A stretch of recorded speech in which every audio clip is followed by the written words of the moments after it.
speakers. Thank you, Madam Chairperson, for the time and allowing me to take part in this discussion on the Honourable President's address in this House.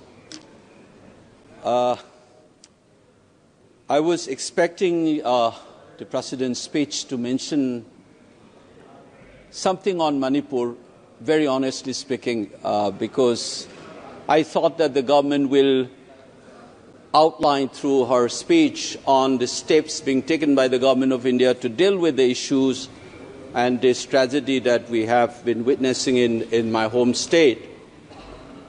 But call it arrogance or a reflection of a peculiar form of Rashtra Chetna followed by the ruling party, they have chosen to remain silent and in an effort to make the crisis invisible to the rest of the country as well as the globe.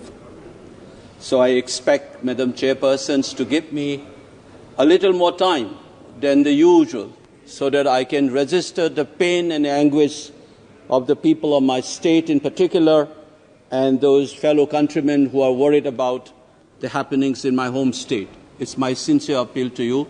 Please do give me some extra time.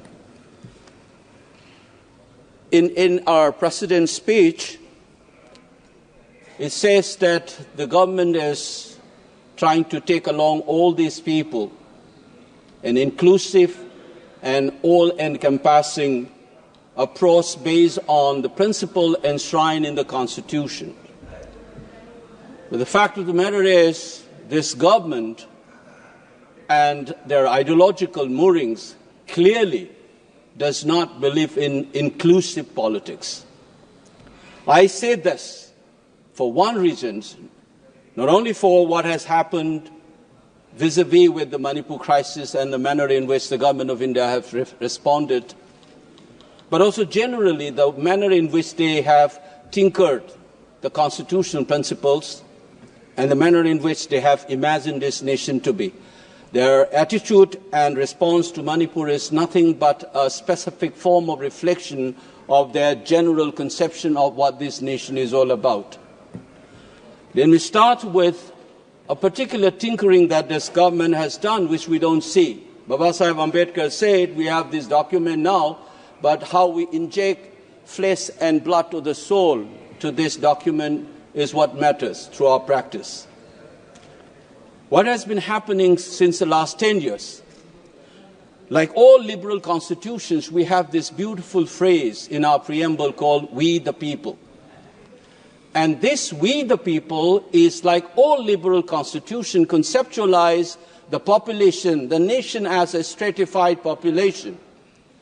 But this government is pushing for a kind of an imagination of a nation which is cultural and organic in nature. When the Prime Minister took over in 2014, he has said on many occasions across many platforms in the West, in UK, UAE, Netherlands, or in various meetings in this country, he invoked a very familiar phrase that we have seen in the Nazi Germany's in 1920s and 1930s, Blut und Boden, blood and the soil. He said in his speech in Wembley, as well as in Netherlands or UAE or in my part of the world in Silchar, he says whether one should be giving emphasis on the color of the passport or the color of the blood or in our relation to the soil. These invocations of the blood and the soil is what the Nazis have shouted in the 1920s and 1930s. It is these conceptions of the people of this country leads to various exclusions. So there's no surprise that today we have a party which swear by nationalist ethos and you have none of the members from the Muslim communities, which constitute 15% of the population. That is the reflection of that imagination of the nation. It is a similar kind of an exclusion that you have continued through your response to the crisis in Manipur. Allow me to cite 4 specific issues